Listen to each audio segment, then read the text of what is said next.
Part 2. Tell me you love me. So this assassination attempt leads us to the completely and utterly implausible and stupid plot of the movie. That Anakin must take Padme to her homeworld in order to protect her. Seriously, it's so dumb it's like some kind of romance novel or something, or like a late night Cinemax sex movie.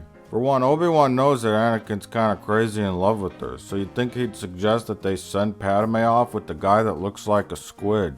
You know, that guy. And they don't call him Kit Fisto, cause he's into chicks, if you know what I mean. So then the Jedi Council, for no logical reason at all other than to maintain the plot, they think Anakin's ready and that he should go with Padme. Escort the senator back to her home planet of Naboo. She'll be safer there.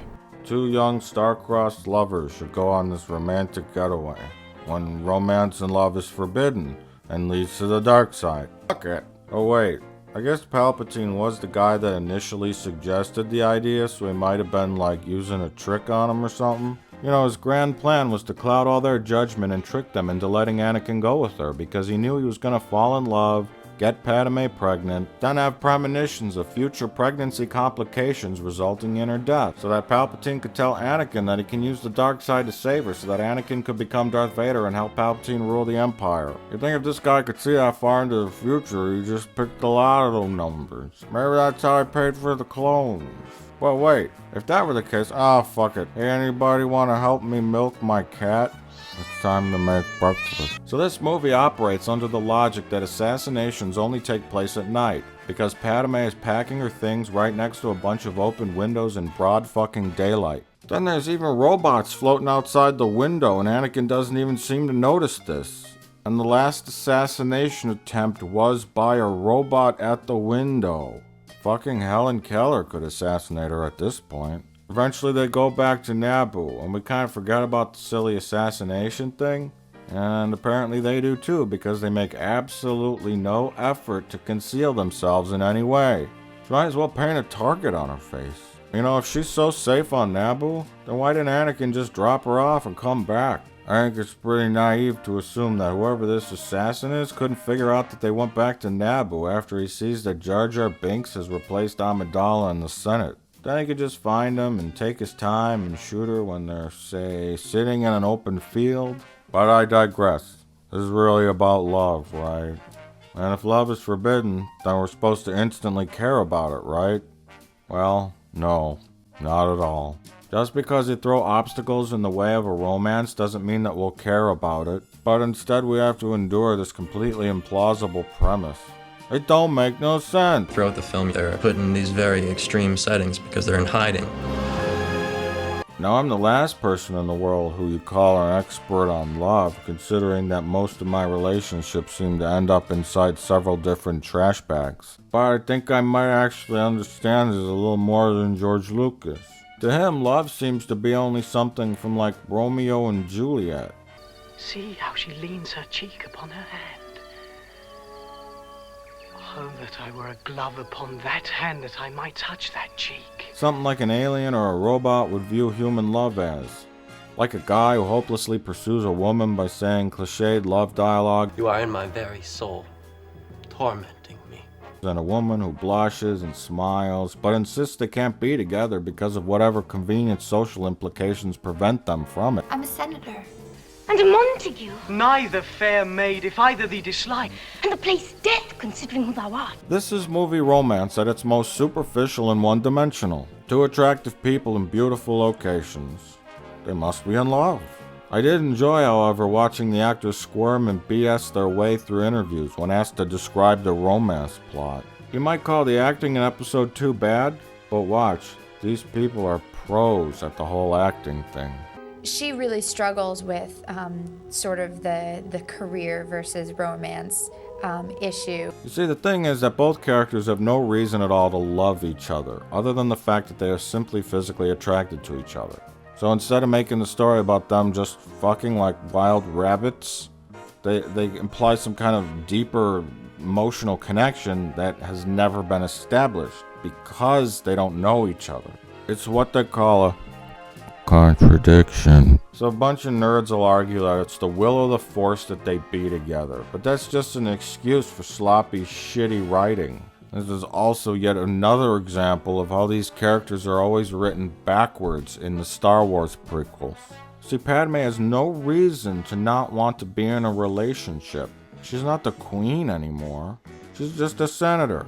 She should be on the prowl for some action on the side. Edward style, baby. And Anakin should be trying to keep his composure and stick with what he had just been taught for the last 10 years. Maybe be somewhat resistant at first. I don't know, it just seems to make more sense that way. And it'd be fitting metaphorically, too. She tempts him and begins the process of ruining his Jedi training and causing the destruction of paradise. Apple, anyone? Therefore thou mayst think my behavior light. But trust me, gentlemen, I'll prove more true than those that have more cunning to be strange. I'm a senator. Arf.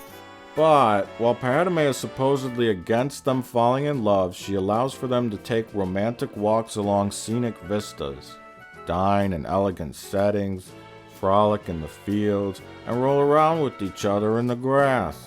Then she wears sexy, revealing clothing, oftentimes in front of a fireplace, exposing the contoured details of her sexy-ass body and titties. I still can't decide if this is the worst screenwriting ever, or if this girl is the biggest galactic cock tease since Anjum. It's almost comical how all this is played out. These characters are so flat and uninteresting, and Lucas doesn't seem to know how to write dialogue between two real people, I wish that I could just wish away my feelings.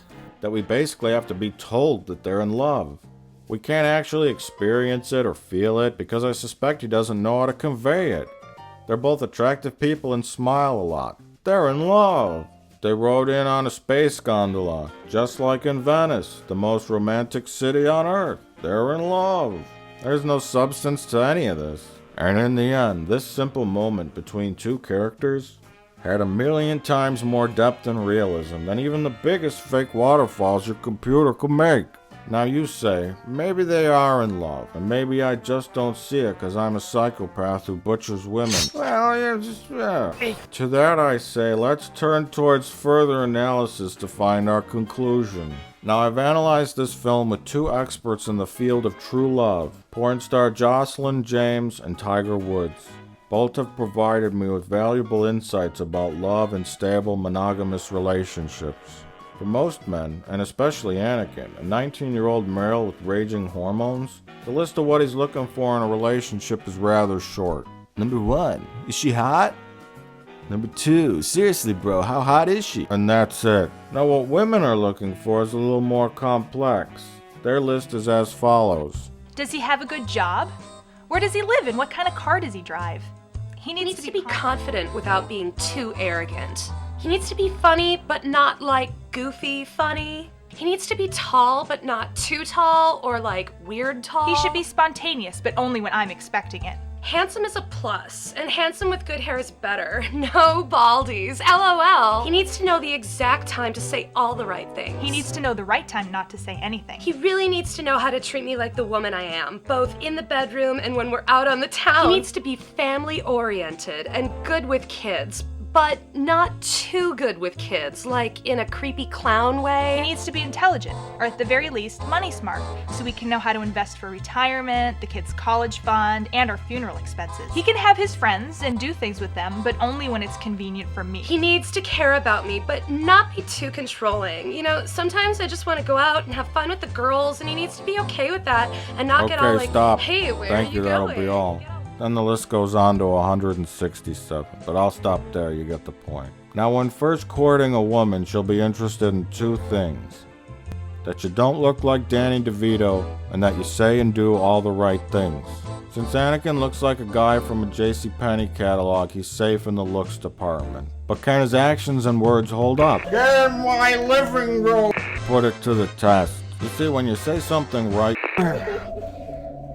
I just need your help with something. Please. Okay. I will help you. I will. As long as you promise that after I help you, you let me go home to my baby. I promise. I need you to help me. I need to show you something. Now this might be quite disturbing to you. Okay. But I need you to see it Okay, what is in order to help me. No. does it taste? Salty. I just need you to see it in order to help me. Please. I need to show you it. It's called Episode 2, Attack of the Clones. What? Star Wars! I need you to see it in order to help me. Just get in the chair that's over by the television set. I'm gonna put the movie on and you're gonna watch it. You understand me? Look at me! You're gonna watch it! You see, when you say something right to a woman, she smiles, tickles her brain, which in turn sends blood flowing down to her sex hole. But her smile could also be deceptive and could indicate one of 117 different things. Sarcasm, incredulity, condescension, confusion, contemplation, facetiousness. So in the very brief time that Anakin and Padme are together, they decide to get married as well. And don't say it was the will of the Force unless you don't want me to send you a pizza roll. And when I send it to you, I'm gonna shove it up your ass. So other than being a handsome guy, let's analyze what Anakin did to win over Padme. 1. When Anakin first meets Padme, she's like, oh, hello. And then she drops an unintentional Freudian phallic reference. My goodness, you've grown. Win. Good looks. Then the very first thing that comes out of Anakin's mouth is a very awkward and inappropriately placed compliment. So have you. Grown more beautiful, I mean. Inappropriate compliment. She smiles lovingly and dismisses it as nerves. Women don't mind an initial nervousness from a guy. It's complimentary and cute to them. But it gets old real fast. Assertiveness needs to take over quickly. But too much assertiveness and arguing with your boss to impress her comes off as a pathetic and desperate attempt for attention. Inappropriate assertiveness. Next, women like when you ask them questions about things. They like to talk about themselves a lot and don't really care what you have to say. For example, in this next scene, Padme mentions how she's worked for a year on legislation to oppose the Military Creation Act, or something. I haven't worked for a year to defeat the Military Creation Act. Even if you could care less about this shit, you just pretend like you do. You can say, well, that sounds interesting. Tell me about this piece of legislation. Then she'll start running her mouth, and you could think about sex while she's talking.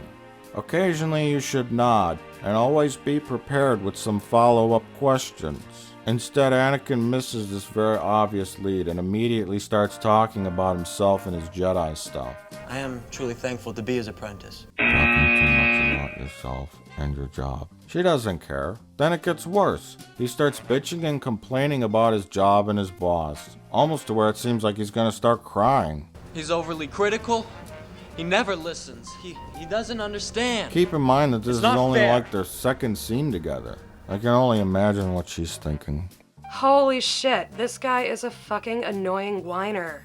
I really can't see myself with him. If he's bitching about this, imagine how he'll act when I want him to go see Wicked with me. And then...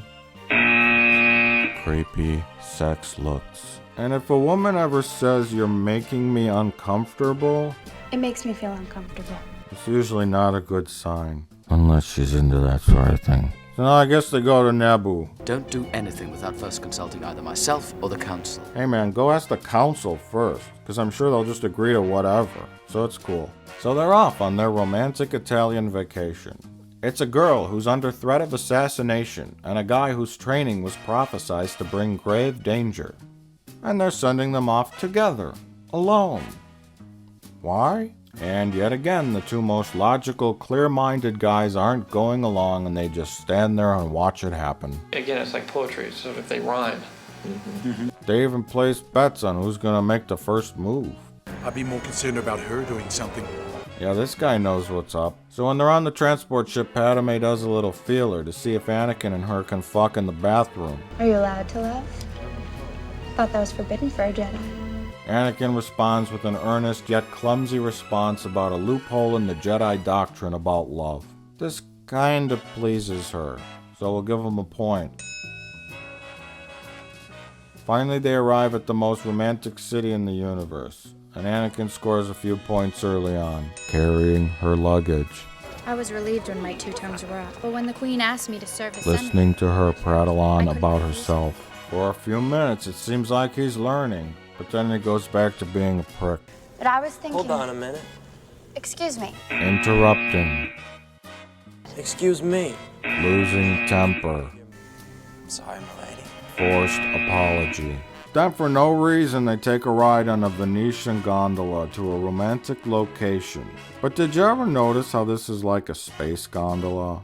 Like it has the same yellow and silver design elements that the Naboo fighters have? Like everything else has this old world charm to it, but the gondola. I mean, can you squeeze any more romantic cliches into this movie? Oh wait, you can. They could have stuck in the Naboo Tower in the background and had them served wine by a waiter in a beret. Oui, Padme, can I take you out to the and give you a and and by the way, what in the hell is she wearing? I mean, really? She's kind of just asking for this guy to use the Force, isn't she? I mean, she might as well just show him where the pinball machine is. So then he stammers on, trying to make some kind of analogy about sand. It's coarse, and rough, and irritating, and it gets everywhere. Which could be the dumbest line ever in movie history. And then she kisses him. And it's like... No. Now go back to looking at my extremely revealing and sexy outfit, you dumb idiot. So their next date is at the waterfall. Anakin tries to discuss politics and admits he supports a fascist dictatorship. Then he rides on a giant pig, and then they roll around. The ladies like it when you roll around with them in the grass, but only if they're awake and not drugged. Later that night, in a romantic fireside setting, Padme is changed into a sexy S&M outfit and teases this guy even more. Then he starts crying. The closer I get to you, the worse it gets. Then he starts begging for sex. I will do anything that you ask. But she still tells him no because she's a senator? I'm a senator. Let the guy get his rocks off! Next, Anakin murders women and children, brings a corpse home, and goes on a psychotic megalomaniacal rant. I killed them. I killed them all. Hi, excuse me. They're dead. I'd like to discuss some minor inconsistencies with some of the equipment in this room, and how it's a little different from Episode 4, A New Hope. Be quiet. This isn't the time. What? I hate them. What's not the right time? What? This is an emotional moment. Anakin just killed some sand people. You mean Arabs? No, you racist, no. Oh, geez, sorry. I wanted to talk about the control panels. Why'd she have to die? I will be the most powerful Jedi ever. I will even learn to stop people from dying.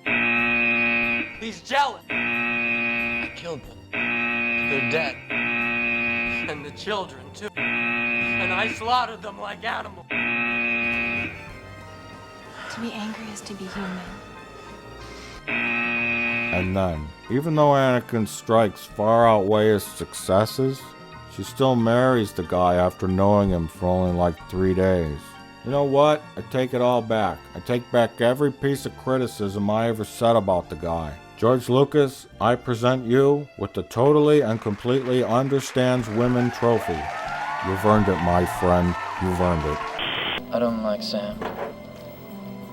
It's coarse, rough, and irritating, and it gets everywhere. Not like here. Here everything is soft and smooth. This is awful. Just awful. But I need to share my pain. I need to make others understand. Pain? It's just a movie, mister. No, it's not. It's more than that. It's the most disappointing thing in cinematic history. I have a duty to the human race to explain why in detail. Wow, you really are crazy, mister. Oh my god, is this a fake movie or something? Doesn't look anything like the films I saw when I was a kid. I mean, remember Jabba the Hutt? It was like all gross and grimy and dripping. This is nothing like that. It's too clean. Everything looks too pretty. What the fuck is that?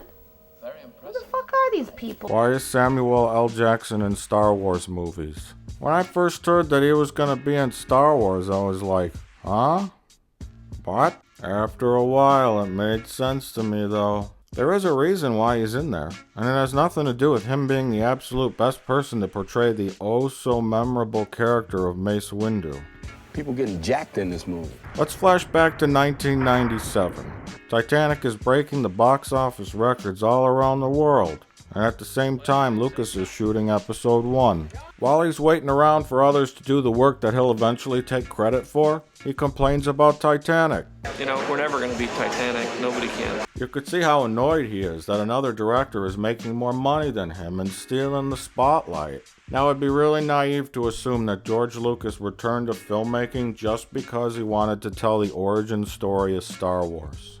He's a businessman first, and a filmmaker second. But he's a good businessman, I'll agree with that.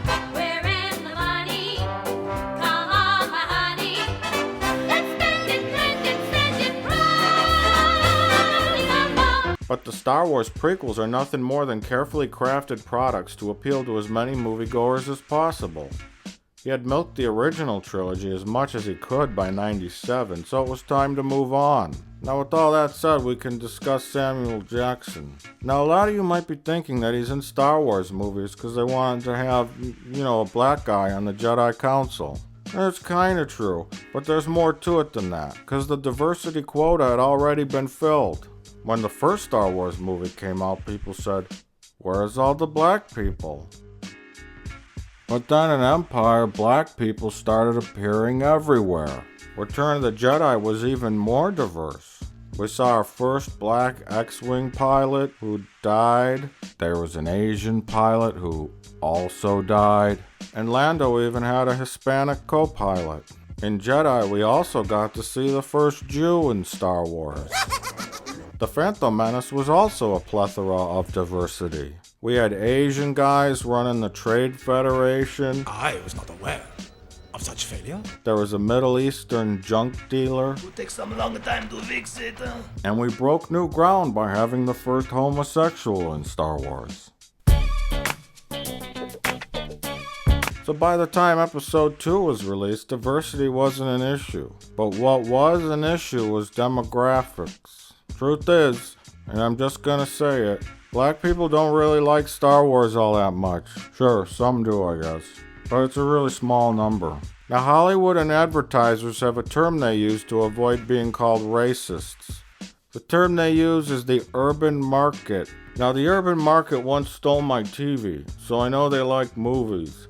But usually it's things like barbershop, Merida goes to jail, soul food, set it off, waiting to exhale, Friday, 3 Men and a Little Lady, New Jack City. Now again, I must stress, this doesn't mean that all black people like the same kind of movies. But if I had to pick one demographic that would be least likely to watch a movie with scenes like this, it'd be black people. Oh, come on, you know I'm right. George Lucas does attempt to correct this missing demographic problem by casting 2 of the coolest black dudes ever in Star Wars. Now, while Burley got to play a role that was like a real cool dude, hello, what have we here? Samuel Jackson is horribly miscast as the most boringest character ever. You see, Jackson's strength as an actor is not playing someone that's reserved and wise. It's playing bad motherfuckers. It's the one that says bad motherfucker. Characters that have a certain intensity to them. You wanna shut that mouthy bitch of yours up? Yes, they deserve to die, and I hope they burn in hell. Yes, goddammit! Waste the motherfuckers! He can give a really powerful performance if put in the right role. The wrong role will suck. The oppression of the Sith will never return. Most times he'll be wearing a black leather jacket and he'll probably be like a cop or a special agent. You know, a role that allows him to beat people and scream at them. What's my name? John Sheriff! John Sheriff! Say it! soldier! Jackson's really best when he's screaming. I have had it with these motherfucking snakes on this motherfucking plane. Don't fuck with me or I'll shove a lightning bolt up your ass. Well, believe it now, motherfucker. We gotta get this car off the road. Waste the motherfuckers. English, motherfucker, do you speak it? Now, if you wanted to cast an older, wiser African-American Jedi, you got so many other better choices, like Morgan Freeman, Forrest Whitaker, Sidney Poitier, and so on. Problem is that these guys, and while they're all excellent actors and can pull off the whole wise Jedi thing really well, they aren't the biggest box office draws. And they certainly aren't really that hip to young movie-going audiences. The allure that Samuel L. Jackson was going to be some kind of awesome ass-kicking Jedi in Star Wars? That was nothing more than a dirty, sleazy marketing gimmick. He didn't do anything. And his delivery of the clunky dialogue was just fucking awful. Remember, Obi-Wan, if the prophecy is true, your apprentice is the only one who can... Well, hey, you know, it's a Star Wars movie. He did awkwardly swing a sword around and then decapitated a poor guy who was just trying to make his way in the galaxy. But by no means was Jackson a badass in this movie. He was just yet another creepy, boring asshole. Could have done him in the CGI and not made a bit of difference. So in short, Jackson was cast not because he was good for the part, but because his name would bring in extra dollars and an audience that might not have come otherwise.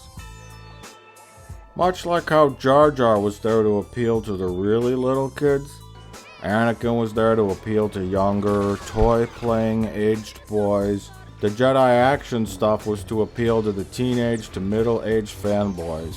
And lastly, why do you think Amidala changed her outfit so many times and wore such elaborate costumes? Well, that was an attempt to give little girls and women something of interest to look at. The main point I'm trying to make is you can make a film that appeals to all audiences, but you gotta keep all the elements pretty subdued in order to make it work. When you include the extreme ends of the spectrum that movies could go to in order to sell your movie to everyone possible, from like baby stuff to extreme hardcore violence, it becomes a big fucking disaster. Kinda like what Abe Lincoln once said. You can fool all of the people some of the time, and you can fool some... fuck it. Am I making any sense? Sometimes I ramble after I had a few vodka gimlets.